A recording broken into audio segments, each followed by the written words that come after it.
At our family reunion, my sister Sophia's scheme unraveled. What started as lies turned into full-on sabotage. I never thought a simple family reunion could fit my entire view of my sister upside down. I'm the older sibling by 3 years, and my sister Sophia, 21, has always been tricky. Charming, loud, funny at parties, but underneath it all, she had this habit of cutting corners and manipulating situations when it suited her. Still, what I found out at our family reunion last weekend left me shaken. We all gathered at my uncle's countryside house, one of those old, slightly creaky farmhouses with too many rooms and the smell of wood smoke clinging to the walls. My uncle Daniel, 54, loves being the patriarch, and he organises these reunions every year. Usually, they're harmless: barbecue, board games, awkward small talk with cousins you barely know. This year, though, it was different.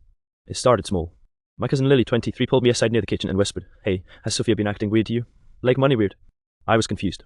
Lily explained that Sophia had asked her for her Venmo to split costs for the M, except there was no Airbnb. We were all staying at Uncle Daniel's house, like always. I laughed it off at first. That's just Sophia being Sophia, right? But later, when I overheard my mom Janet, 49, and Aunt Rachel, 47, whispering by the back porch, I caught the words bank account, fraudulent charges, and sabotage. That's when I realised something bigger was happening. Dinner that night was the usual chaos: kids running around, my uncle trying to give some long-winded toast nobody was listening to. Sophia was at the centre of it all, laughing, flipping her hair, acting like she owned the place. But under the table, my phone buzzed. There was a text from Lily. "Check your bank statement now."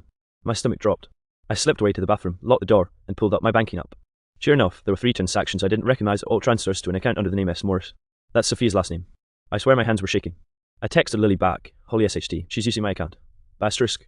And Lily replied instantly, "She did it to me too. I think she's targeting all of us." When I came back to the dining room, I couldn't look at Sophia the same. She was laughing, clinking glasses with our uncle, while I sat there, feeling like the ground had opened up beneath me. Final straw came when Aunt Rachel stood up and asked for everyone's attention. She held up a piece of paper, her hands trembling. "I just got a fraud alert on my business account. Someone's been moving money around and it traces back to someone here." The entire table went silent. Sophia's smile froze. My uncle coughed awkwardly. And I just sat there, my heart pounding, knowing exactly who the finger was about to point at. The silence after Aunt Rachel's announcement was suffocating. You could hear the cicadas buzzing outside through the open window. Everyone's eyes darted around the table, waiting for someone to speak. Sophia was the first to break it. She laughed this fake, shaky little giggle and said, "Oh my god, Rachel, are you seriously accusing someone in the family of fraud? That's insane." But her voice cracked on the word fraud. I glanced at Lily across the table. She raised her eyebrows at me, like, "Are we doing this?" My chest felt tight. I didn't want to be the one to expose my own sister, but I couldn't just sit there either. Uncle Daniel, trying to lighten the mood, muttered, "Come on now, let's not ruin dinner over some bank error." But Aunt Rachel wasn't having it. She slammed the paper down. "This isn't a bank error, Dan. The transfers were made to an account under the name S. Morris. That's not a coincidence." That's when all eyes turned to Sophia. Her face went pale, but she doubled down. "There are thousands of Morrises in the world. How do you know it's even me? You can't just throw accusations like that." My mum looked at me then like she could sense something. "Sweetheart, do you know anything about this?" she asked gently. And my heart started pounding because I did. I opened my phone and slid it across the table toward my mom. "Check my bank account. 3 transfers to Sophia, same account number Rachel just mentioned." The air in the room shifted instantly. Gasps, murmurs, my uncle swearing under his breath. Sophia's chair screeched back as she stood up. "You set me up," she snapped at me. "You've always been jealous, always trying to sabotage me." I shut up too, my own anger boiling over. "Sabotage you? You literally stole from me, from Lily, from Aunt Rachel. How the hell is that sabotage?" Sophia's eyes welled up, but instead of apologising, she lashed out harder. "You think you're perfect, don't you? Always the responsible one, always the favourite. Well, maybe I wouldn't have to do this if you didn't get everything handed to you." The room exploded after that. Lily shouted, "You scammed me too, Sophia." My mom was crying, whispering, "No, no, no." Uncle Daniel tried to restore order, but no one was listening anymore.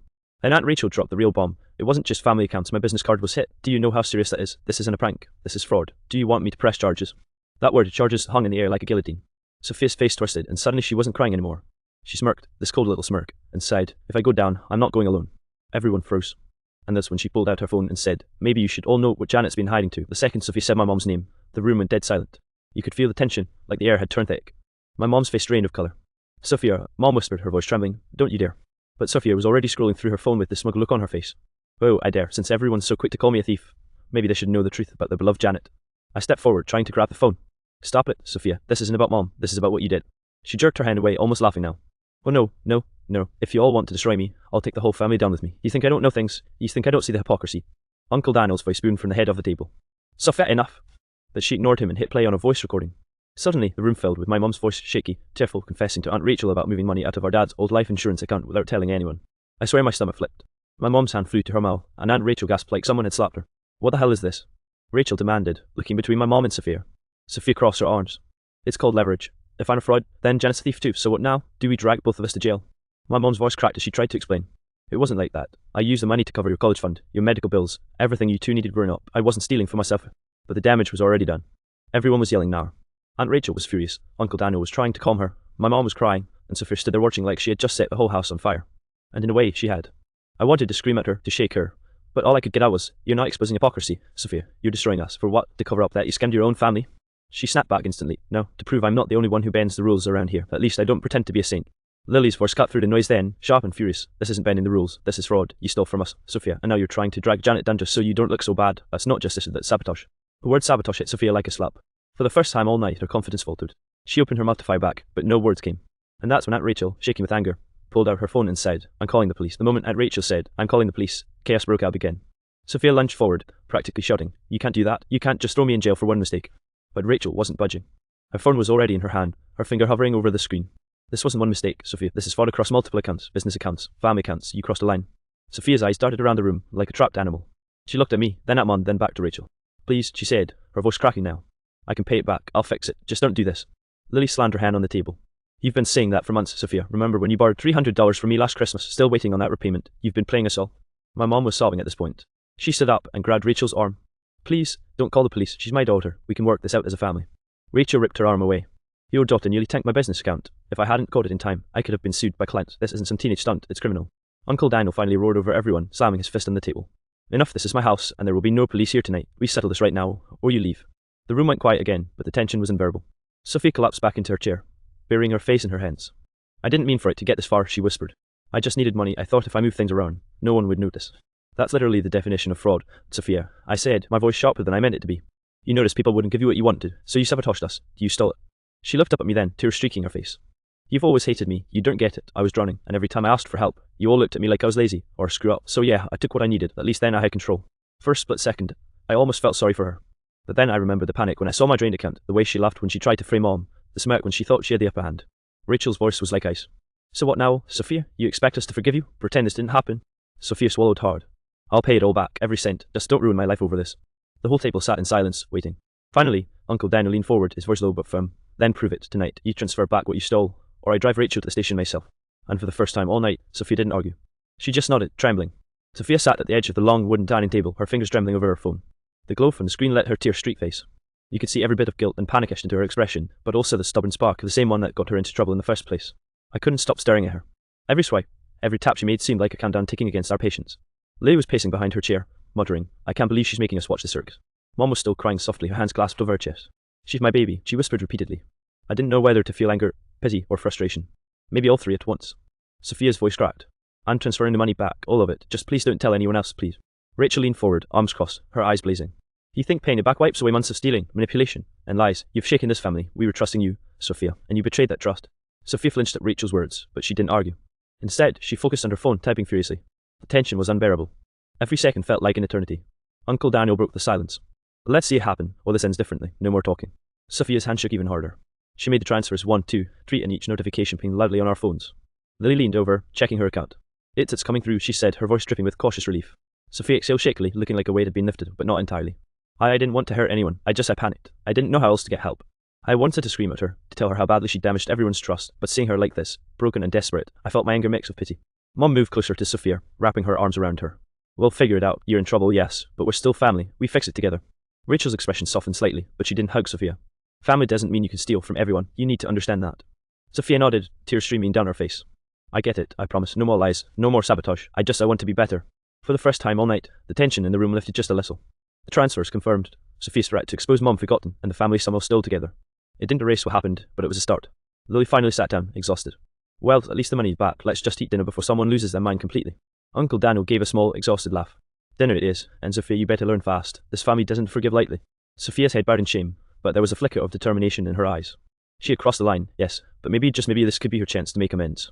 And for tonight, that was enough. The next morning, the countryside house felt eerily quiet. Usually, the air would be filled with laughter, the clatter of dishes, and the smell of breakfast sizzling on the stove. Instead, the remnants of last night's chaos hung over us like a heavy fog. Sophia didn't speak much. She hovered in the corner of the kitchen, helping Mom quietly chop vegetables for breakfast. Her hands were steady now, but her eyes constantly darted around the room, as if expecting someone to explode at any moment. I sat at the kitchen table with Lily, scrolling through our accounts to make sure everything truly had gone back. The relief was palpable, but it came with a lingering unease. "She's lucky we caught it when we did," Lily muttered, shaking her head. "Could have been way worse." I nodded. "Yeah, but the scary part, I'm not sure she even fully realizes the damage she caused. She just focused on covering her ass." Mom joined us, carrying a plate of scrambled eggs. She looked tired, but there was a soft smile on her face. "She's young, she made a terrible mistake, but she's willing to fix it. That counts for something." I wanted to argue, but deep down I knew Mom was right. Sophia had been desperate, panicked, and selfish, yes, but she had taken the first step toward making things right. At breakfast, the tension was awkward. Uncle Daniel kept to himself, picking at his food, clearly still fuming but trying not to escalate further. Aunt Rachel's icy glare settled on Sophia every few minutes, a silent reminder that she was still not forgiven. Sophia finally broke the silence. Right, I'm sorry for everything. I'll do whatever it takes to regain your trust. Rachel's response was slow, measured. Actions speak louder than words. Let's see if you mean it. That was all Sophia needed to hear.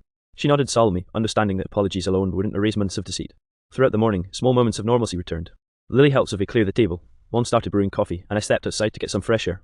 The garden smelled faintly of dew and cut grass, a reminder that life continued even after betrayal. Still, the tension didn't fully vanish. Every glance, every small movement reminded us of last night. Sophia's fault, the threats, the secrets that they had left cracks in the family foundation. But cracks could be repaired with time, effort, and accountability. By midday, Sophia quietly approached me. I know I don't deserve it yet, but I want you to see I'm serious. I'll start repaying everyone. I'll prove it. I studied her face. There was no defiance, only vulnerability. Okay, I said slowly. I'll give you a chance, but one wrong move, and that chance is gone forever. Sophia nodded, relief washing over her. It wasn't perfect. Trust had been shattered, and some wounds would linger. But for the first time since the reunion began, there was a glimmer of hope that maybe, just maybe, our family could survive the sabotage. And as the sun climbed higher, the old farmhouse finally started to feel like a home again, fragile, imperfect, but still standing. By the time the reunion wound down that afternoon, the atmosphere had shifted, though the tension hadn't disappeared completely. People were quieter, more cautious, like everyone was testing the waters to see if Sophia's apology was genuine. Sophia spent most of the day quietly helping around the house, folding laundry, doing dishes, and even offering to run errands for Aunt Rachel, who reluctantly accepted. Her usual loud, attention-seeking behaviour was gone, replaced by a somber, reflective demeanour. I caught her in the garden, fidgeting with her hands. Hey, I said cautiously. You've been doing a lot, eh? She nodded, avoiding my eyes. I know, I can't do what I did, but I want to make it right. I owe everyone that much. I sighed. You do, and it's going to take time. Don't expect forgiveness overnight. You have to rebuild trust piece by piece. She nodded again, this time letting a small, hopeful smile slip. I understand. I'll do whatever it takes. Mom came outside, wrapping her arms around Sophia. We're a family. Mistakes happen, but owning them is what matters. Keep doing what you're doing, and maybe we can move past this. Even Uncle Daniel softened slightly.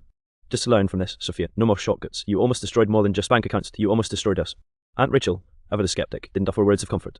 But when Sophia helped her organise some paperwork, she allowed a small nod of acknowledgement. Not forgiveness, but a sign that maybe the first crack in the wall of distrust was forming. By evening, the family slowly gathered on the porch, watching the sun dip below the horizon. Cicadas buzzed, and the scent of evening grass mixed with wood smoke from the chimney. Conversation was tentative, careful, but it was happening. Sophia sat beside me, a little distance between us, but closer than she'd been all day. Do you think I'll ever really earn back your trust? She asked quietly. I considered it. Maybe, if you keep showing you mean it. Actions, not words, Sophia, actions, and don't think one day of fixing things erases months of sabotage. She swallowed, a mixture of guilt and determination in her eyes. I can do that, I have to. Dinner passed without incident. No arguments, no outbursts, just careful laughter and cautious smiles. It wasn't perfect. The reunion had exposed the worst of our family greed, jealousy, sabotage, but it also showed the best, accountability, willingness to forgive, and the fragile bond that still held us together. As I lay in bed that night, I reflected on everything that had happened. Sophia's fraud had shaken us to the core, but it had also forced honesty, transparency, and a chance to rebuild stronger.